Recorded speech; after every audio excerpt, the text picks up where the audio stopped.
क्या हम विश्व युद्ध के मुहाने पर खड़े हुए हैं? ये सवाल अक्सर आपको टीवी इंटरनेट पर देखने सुनने को मिलता है।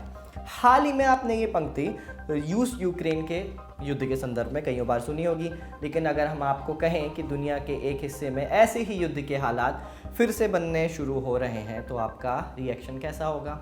जब आप क्रिसमस के लॉन्ग वीकेंड की छुट्टी के बाद अपने अपने कामों, अपने अपने दफ्तरों पर वापस जा रहे थे तो एक देश के राष्ट्रपति ने अपनी सेना को सीमा पर मुस्तैदी के साथ तैनात होने के आदेश दे डाले हैं। गृह मंत्री ने पुलिस और दूसरी सिक्योरिटी यूनिट्स को देश के अंदर एक्टिव रहने और हालात बिगड़ने पर देश के अंदर स्थिरता बनाए रखने के आदेश भी दिए हैं।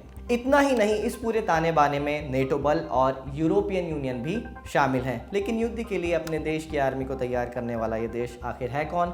उस देश का नाम है सर्बिया। दरअसल सर्बिया ने अपने पड़ोसी देश कोसोवो पर आरोप लगाए हैं कि वो उन पर हमले करने की साजिश रच रहा है, तैयारी कर रहा है। तो आज हम जानेंगे सर्बिया और कोसोवो के रिश्तों का इतिहास क्या है और फिलहाल सर्बिया कोसोवो से किस बात पर चिढ़ा हुआ है। नमस्कार, मेरा नाम है साजिद और आप देख रहे हैं the Lalan top.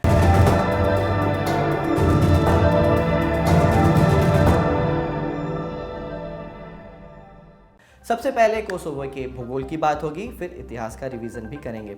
Kosovo Balkan क्षेत्र में स्थित एक विवादास्पद देश है जिसकी सीमा सर्बिया से मिलती है। बाजू में अल्बानिया, बुल्गारिया हैं।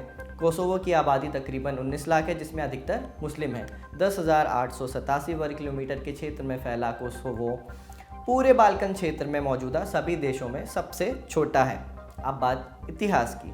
पहली शताब्दी की बात है। आज के कोसोवो कहे जाने वाले इलाके में दरदानी नाम से जाने वाले एक आबादी रहती थी। उस आबादी पर रोमनों ने हमला किया, इलाके को कब्जा लिया। फिर 6ठी शताब्दी में स्लाविक लोग इस इलाके में बसने लगे, जिससे रोमनों का कब्जा यहाँ पे धीरे धीरे हटने लगा और ये एक विवादित क्षेत्र बन गया। यहाँ के रहने वाले लोग कोसोवो के कहलाने लगे। फिर 12वीं शताब्दी आई, उसमें क्या हुआ? सर्बिया ने यहाँ पर कब्जा कर लिया, लेकिन ये कब्जा 1989 में ऑटोमन एम्पायर छीन ले गया।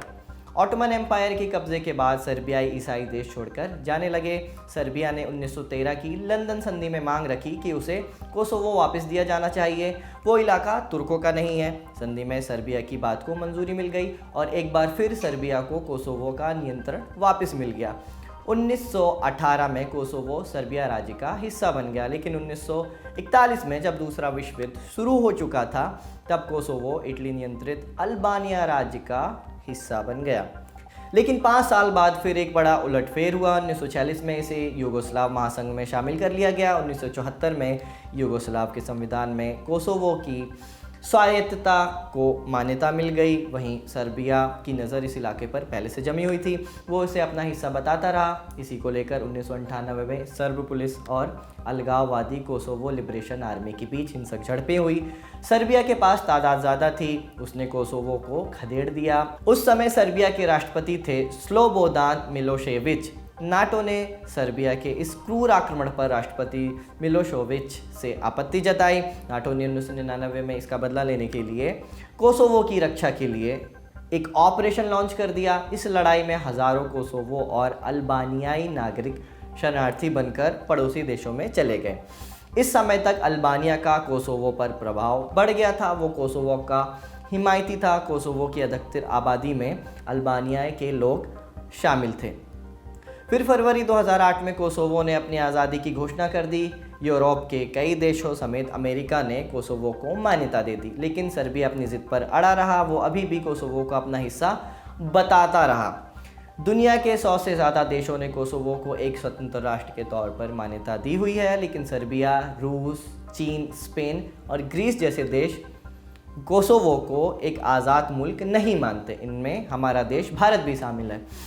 ये मामला हेग स्थित अंतर्राष्ट्रीय न्यायालय में भी गया था, लेकिन अदालत ने कोसोवो के पक्ष में ही फैसला सुनाया। तब से लेकर आज तक सर्बिया और कोसोवो में तनातनी चलती रहती है। लेकिन हालिया तकरार की वजह क्या है? इसकी वजह है कार की प्लेट की नंबर। अब आप कहेंगे कि कार की प्लेट के नंबर से युद्ध भला कैसे संभव है, तो हम बताते हैं। कोसोवो में सर्बियाई मूल के करीब 50,000 लोग रहते हैं, जिन्हें आज भी सर्बिया का समर्थन हासिल है। ये 50,000 लोग आज भी कोसोवो का अधिकार मानने से इनकार करते हैं और ख़ुद को सर्बिया का ही हिस्सा बताते हैं। सर्बिया भी कोसोवो को मान्यता नहीं देता और कहता है कि वो कोसोवो की आज़ादी को कभी स्वीकार नहीं करेगा। नवंबर 2022 में कोसोवो की सरकार ने आदेश दिया कि सर्बिया में जारी कारों की प्लेट नंबर को स्वीकार नहीं किया जाएगा।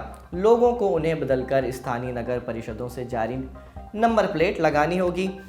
अब इस फैसले का विरोध हुआ। सैकड़ों पुलिस अफसर, जज, वकील और कई अधिकारियों ने इस्तीफे दिए। फिर सरकार ने ऐलान किया कि पुरानी नंबर प्लेट लेकर चलने वाले लोगों को जुर्माना लगाया जाएगा, लेकिन ये मामला कुछ दिनों बाद जाकर ठंडा हो गया। फिर 26 दिसंबर 2022 को नाटो के K4 नाम के शांति सैनिकों ने कहा कि कोसोवो की सीमा के पास फायरिंग की खबर मिली है और वो इसकी जांच कर रहे हैं। नाटो ने कोसोवो की रक्षा के लिए ये फोर्स वहाँ पहले तैनात की हुई है।